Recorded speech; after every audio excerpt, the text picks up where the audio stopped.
Hello friends, and welcome back one more time for a new reading vlog. This time we are doing my library haul reading vlog.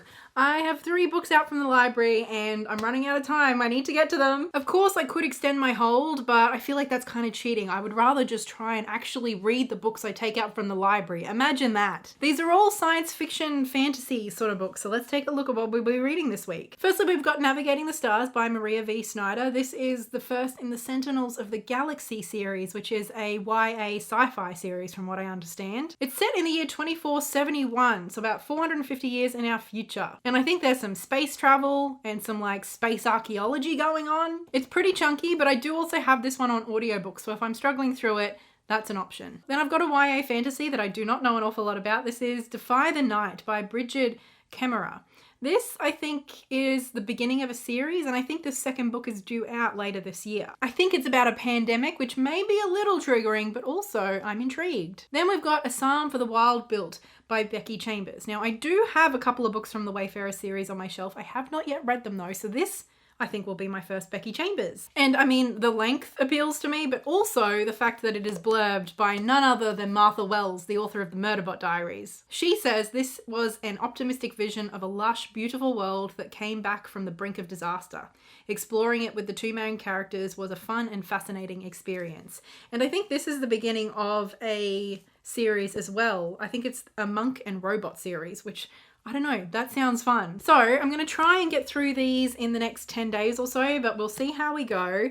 I'm probably most excited for Becky Chambers' book, and then I have been wanting to read Navigating the Stars for quite a while. Don't know a whole lot about Defy the Night, to be perfectly honest. Not sure how I'm going to go with that, but I mean, these 2 will be good for me to read for work, being that they're YA and I am a children's bookseller, and this one I'm just curious about. So let's get stuck in. Hello, if you're wonky, I'm sorry. You're resting on a stack of about 20 books while I do my makeup. I have finished A Psalm for the Wild Built by Becky Chambers. I read it in about a day, like a 24-hour period. Oh my god, this book. I couldn't put it down. I adore it. I feel like I found a new favorite book.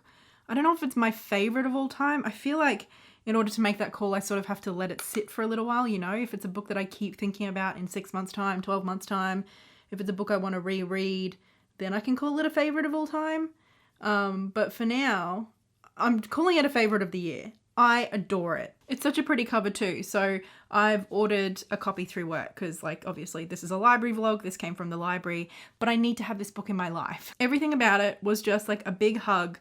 It's wholesome. It's sweet. It's life affirming. It's a big cuddle. It's a big warm cup of tea made by someone you love. It's just perfection. Basically in this story, we get to know a character named Dex.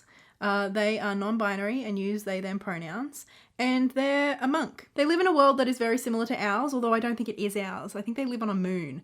And at some point in the history of this world, a few hundred years ago, there was like an ecological collapse that also coincided with the robots that were working in the factories gaining consciousness. And although the humans did offer the robots personhood essentially and to, you know, live in their society as equals, the robots very like gracefully declined the offer and said that although they didn't wish the humans any harm, they also just sort of wanted to go out into nature and figure themselves out and to just exist. And so a few hundred years ago, all the robots left, went into the wilderness, which is sort of a part of this world that at the time of the ecological collapse was sectioned off and humans don't go to anymore. It's very much wild. Humans call this time the transition. And now people live a pretty simple life that it seems like it doesn't have a huge impact on the environment. Anyway, Dex, our main character, is a monk. And at the beginning of the book, they decide that whatever they've been doing is not quite satisfying them anymore. And they want to go and be a tea monk. Basically, being a tea monk entails moving around from town to town and offering the services of a tea monk, which is where people can come to you and you just sort of hold space for them and listen to them, let them talk about their problems, and then make them a custom tea just for them, just for their problems. So it's almost like this world's therapy, but it's more just about holding space and being kind and compassionate. And it's just, this idea in and of itself is so cute. So Dex wants to be one of these tea monks, and that's what they do. They leave the monastery and go off and do this. And at first it's a little bit challenging because they don't really know what they're doing. But after a little while, They find out that they're really, really good at this job. And the communities that Dex serves absolutely loves them. However, after a couple of years of doing this, Dex sort of feels a little restless. Like, even though they really do highly value the work of a tea monk, they just don't really feel satisfied still. So, on a bit of a whim, they decide to run off to the wilderness. They want to go visit some ruins from before the transition in the wilderness, and they just sort of want to experience something on their own and just be a bit spontaneous. So that's what they do. They run off to the wilderness, and when they're in the wilderness, they run into a robot. Now, Dex knows that robots exist. Like, it's very much part of the history of this world, and they know about the history of this world. It's not a secret. But robots and humans have not had any contact since the transition. So it is a massive surprise to run into a robot, even in the wilderness. This robot's name is Mosscap, and immediately it just really wants to be friends with Dex. Dex is just like shocked and almost freaked out by this whole situation, but the robot is just super, super friendly and wants to be mates. This robot has actually volunteered amongst the rest of the robots to go out and sort of check on humanity and just see how humanity is doing. The robots are sort of aware that, robots played a big part in the human world, and so they just figure after a few hundred years, why not just check up on the humans and make sure they're doing all right without the robots. And so Mosscap is very excited to meet a human, and one of the first things it asks Dex is, what do humans need? And obviously Dex is like, who knows? We don't even know what we need. Every single person needs something different every moment of the day. Like, what? What kind of question is that? And so the rest of the book is really just about their travels together and the mischief they get up to. It's very sort of small. Like, it's not some big adventure story. Like, it almost sounds like it could be the way that I've described that. But instead, it's just literally about their relationship and their interaction. And also just exploring ideas around identity, happiness, contentment, mortality, the meaning of life. But all of it is so sweet and wholesome. It's just these little conversations between a robot and a tea monk. Dex feels like a very relatable character, and I personally found them very relatable. I think especially in their sort of restlessness and desire to find a purpose and meaning in life and to always feel like you're achieving something. Almost like the terror and the dread of mortality pushes Dex to, achieve some kind of purpose and meaning that maybe just doesn't exist. I find that hugely relatable. And I loved the way that it was expressed and explored in this book, and the way that having a robot companion really allowed them to have some really interesting conversations around the purpose of life and of mortality. I think too, the fact that tea drinking was such a big part of this book. I mean, I've spoken about so many times before how much tea I drink and how that is just such a huge part of how I grew up and my family environment. Having someone make and offer you a tea is still like my favorite thing in the world, something that I genuinely treasure. And so for so much of this book to be centered around tea making, tea sharing, and space holding with cups of tea, I don't know, that just did something to me, man. And although I absolutely adored the experience of reading this book now, I just know that there are certain moments in my life, there are certain things that I'm especially fearful of that are an inevitability. I just know that this is going to be the book that I'm going to want to read to help get me through those moments. Can't really talk while I'm doing lip liner, can I? To me, this book almost feels like the best of nihilism. The kind of nihilism that accepts that maybe there is no inherent meaning in life, but that life is so beautiful and incredible that it doesn't need some bigger purpose or meaning. That we don't have to seek out or find a purpose to justify our lives, that just living is both the journey and the goal. This book felt like one of the most beautiful, simple, gentle, but also joyful celebrations of that fact, of life, of just being. So it's just one of my favorite things that I've ever read. And I wanted to start rereading it immediately, and I did go back and read some of my favorite parts, like when they first eat together. I adore that scene, or even just towards the end when they're sharing a cup of tea. Those are my favorite scenes, and like I could just reread them every day. They touched me. They were moving. They were uplifting. They were real. It was just gorgeous. So, an incredible start to this vlog. I don't know how it could possibly get any better than feeling like I found a new favorite book. But let's see if we can continue the positive streak at the very least. I think the next one I'm going to get stuck into is Navigating the Stars. Anyway, I'm going to go finish getting ready and film my May wrap up. And in the meantime, I'm just going to keep like hugging this book until I have to take it back to the library, and hopefully my copy will be in soon. Hello friends, I'm just here filming the end of my bookshelf reorganization video. And while I was here, I thought I'd give you a little update on Navigating the Stars by Maria V. Snyder. I've been reading this book for the last couple of days and I'm up to chapter 14, which is page 252. So about halfway, I feel like, maybe a little over halfway. And I'm feeling fairly like positive to neutral about this book so far.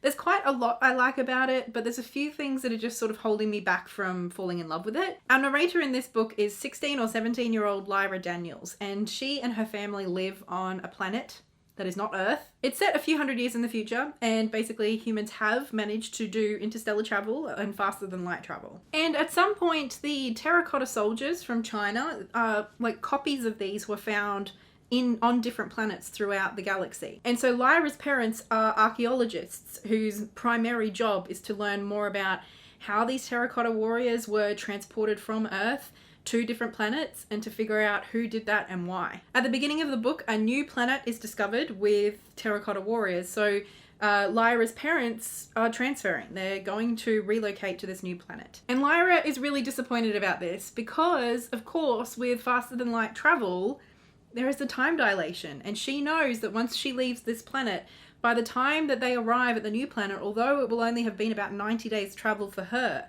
many, many years will have passed for her friends that she's leaving behind. And I really like this aspect of the story, of sort of exploring what interstellar travel looks like in reality, and this idea of faster than light travel, what that actually does to human connection and human society. And we find out that Lyra's brother, who is a few years older than her, when he turned 18, he had the right to choose to travel somewhere else, and he decided to go back to Earth, which means that he will never see his family again. And although these terracotta warriors are already very mysterious, a further mystery develops, some people die, and Lyra and her family and her, the other people around her have to figure out what's going on. It's a really cool setup. I'm really enjoying quite a lot about it, like I said. There's just a few things that I don't think are outright harmful, problematic, I want this book off the shelf kind of feeling.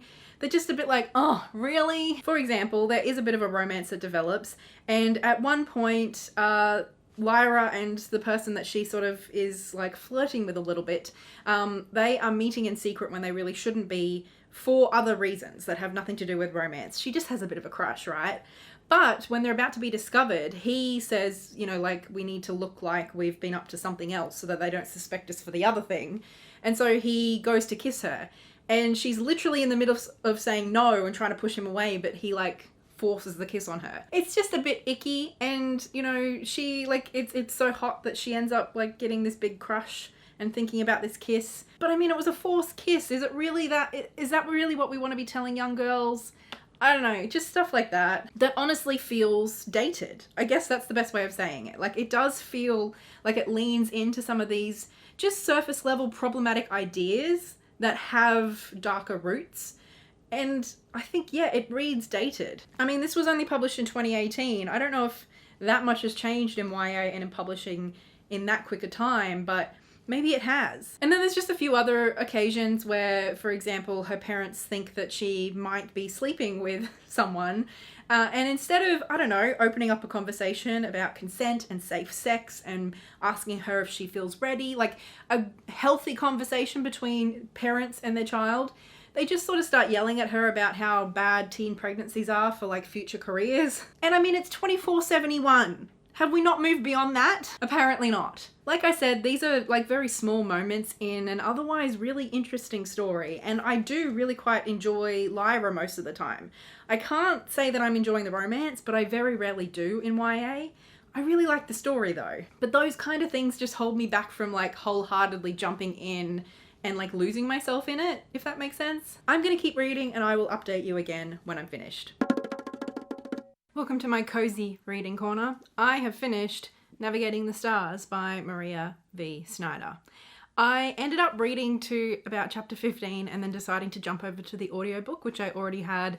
I think I got it for a couple of bucks a few months ago. I was honestly finding it just a little bit slow, so the audiobook just sort of helped me make that final push to the end. I don't know that I have a whole lot to add about this book to what I said before.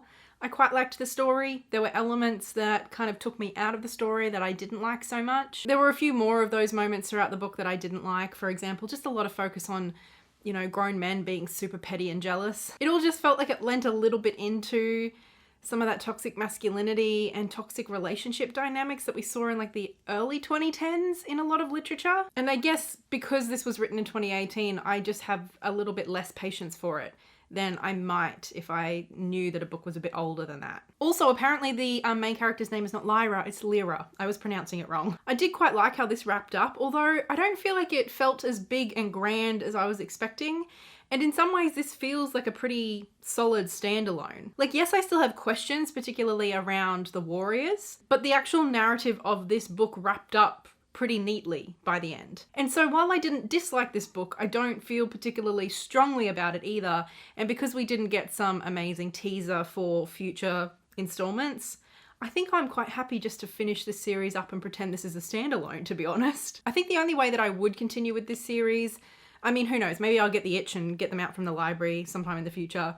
But realistically, I think the only way I'm continuing on with this series is if I get a pretty steep discount on the remaining audiobooks again. The audiobook was solid. It wasn't anything particularly spectacular, like, you know, how some of them have like a full cast and music. It wasn't one of those audiobooks, but it's just a much quicker reading experience for me. And because I didn't find the reading experience super immersive or super compelling, that would be the way I would prefer to continue if I did choose to continue. So yeah, I feel pretty neutral about this. Like, I have my complaints, but I enjoyed it well enough overall, but I don't feel particularly strongly about it or my experience reading it. I think basically I enjoyed the plot well enough, although it didn't really ever go beyond my expectations or subvert my expectations in any way. I liked Lyra well enough, or Lyra well enough as a main character, but I didn't like a lot of her interactions, especially like the romantic element. And I guess at the end of the day, I sort of was hoping for a bit more from it, which I didn't get. I know Maria V. Snyder has quite a lot of series though, like there's several and there's quite a few YA titles that she's written as well. So I wouldn't be opposed to trying the first book out in a different series. I just don't really feel the need to continue on with this one at this point. Having said all that, I'm still very glad that I read it. Like, I enjoyed it well enough. And on top of that, like, we do sell it at work. So me having read it, I will definitely be able to hand sell it a whole lot better. Because I don't personally have to love a book in order to be able to hand sell it effectively to someone who I think will. Now we're on to another book that is first in a trilogy, I think, and that is Brigid Kemmerer's Defy the Night. Now I know Brigid Kemmerer has just come out with a new book. There's a new, I think it's the beginning of a new series. But this one we do sell at work and I saw it at the library and I've just been curious. So let's see what it's like. And I think this one might be about a pandemic or at least a pretty intense illness that is sweeping through this society. A captivating combination of thrilling adventure, swoon-worthy romance and royal intrigue. In a kingdom where sickness stalks the streets and only the richest can afford a cure, King Harristan and his brother Prince Coric are forced to rule with an iron fist. Tessa Cade is a masked outlaw marked for death, but she lacks it that way. Together with the mysterious and handsome Weston, she robs from the rich to help the poor, distributing medicine to those who need it most. Got ourselves a bit of a Robin Hood vibe, I like it. As it becomes clear that the only way to save her people is to assassinate the king, Tessa faces a deadly mission that will take her to the dark heart of the kingdom and force her to work with the very people she intended to destroy. This is an incredible fantasy about a corrupt kingdom, a star-crossed romance, and a girl who will do anything for justice. Oh, this seems quite punchy. I'm kind of excited now. Let's get to reading. So I got started on Defy the Night yesterday and I tried, I really did, but I got 30 pages in before I decided to DNF it.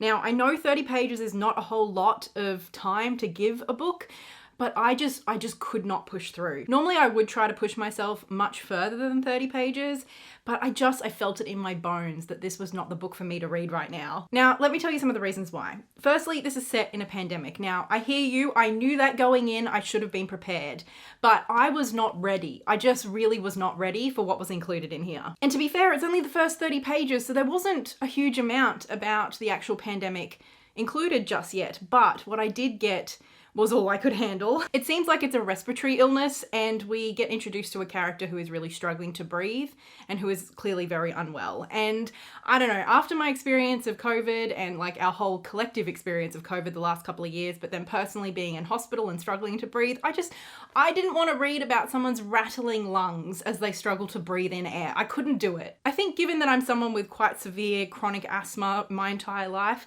I find that sort of stuff quite challenging to read about anyway, but also it's just a little too close to our experience of COVID, you know what I mean? So that is my main reason for DNFing it so early. To be honest, I wasn't really drawn into the voices of the two characters, the two main perspectives that we got so far. And to be fair, like I've only read really a chapter or two from each of them. Normally I would give them more time, but I suppose like it's just a whole collective thing, right? Of like, I really wasn't enjoying reading about the illness. And then on top of that, it's not like I was sucked in immediately either. So I had no real reason to continue reading. And my third reason is that in my heart, I didn't want to keep reading. I didn't want to push myself. I am trying to be a bit more lenient with myself. I think I am someone who definitely errs on the side of pushing through books even when I hate them, or even when it's clear I'm not going to like them. And for this one, I just wanted to give myself some grace and allow myself to put it down when I wanted to. On top of that, the books are due back tomorrow. And although I could definitely have read this in 2 or 3 days, I wasn't enjoying it, so it would have been a slog. And there's other things I want to read instead. And it's not like I just wasn't quite ready to read this now, but maybe I would next week. So if I extended my hold, it'd be I don't feel that way. I want to take these back to the library. So I know this is a bit of an abrupt end to this vlog, but I do feel like overall this has been a very productive experience. Although we had a DNF, I think we had a DNF for pretty valid reasons. And I also feel quite proud of myself for allowing myself to put it down. Navigating the Stars, although it's not a new favorite and I don't see myself continuing on with the series, I liked it well enough, and at the end of the day, this is a book we sell at work, and I can definitely see myself finding the right people to recommend this to. Because I know that some people find this strange, but I mean, it's just necessity as a bookseller and just being practical really. I am more than happy to recommend books that I didn't personally love. You know, my taste in books is not the be all and end all. Everybody has their own tastes and everybody has their own things that they're looking for from books. So having read this, I can certainly see the merit in it and I can find the things that other people would enjoy. And I'm more than happy to put this in the hands of people who I think will love it. So it was a productive experience even if I didn't find a new favorite personally. But speaking of new favorites, A Psalm for the Wild-Built. I adored this. I adored this so much that I ended up buying my own copy. It's somewhere on the shelf. This was a warm hug in a book. It was gorgeous. I think this is going to be one of my favorite books of the year. I don't know if it'll be the favorite, but it's definitely, you know, in contention in the top 5 kind of thing. And I am so excited now to continue reading on with Becky Chambers because I loved the writing style. I loved the cozy atmosphere. I loved the characters. I loved the dialogue. Everything about this was so compelling and comforting to me. So this was not just like a good book or a great book. This was like an S tier kind of book for me. I adored it. It's one I'm gonna reread for sure. I've already been going back and rereading my favorite passages because they're just so cozy and cute. All around just a gorgeous book that I'm so happy to have finally read, and I can't wait to read more from Becky Chambers. So that is this month's library reading vlog. I'm heading back to the library tomorrow probably. So if there's any other books that you think I should see if my library has and maybe consider checking out, please leave your recommendations in the comments below. What I have noticed personally when I go to the library, I tend to just be a bit more adventurous with the things that I choose, and I'm a bit more comfortable picking up things that maybe I've seen and I've been interested in, but I was never interested enough to actually make a purchase myself. And that's what I'm going to be doing later this weekend. So I hope you enjoyed hanging out with me for this vlog. I'm sure I'll make another library reading vlog soon. Thank you especially to my patrons over on Patreon for all of their support, and an especially big thank you goes to Livia, Lynette Brown, Laurie, and Ian Yitzhak for their very generous support. I hope you enjoyed the video. I will see you again soon, and until then, happy reading. Bye!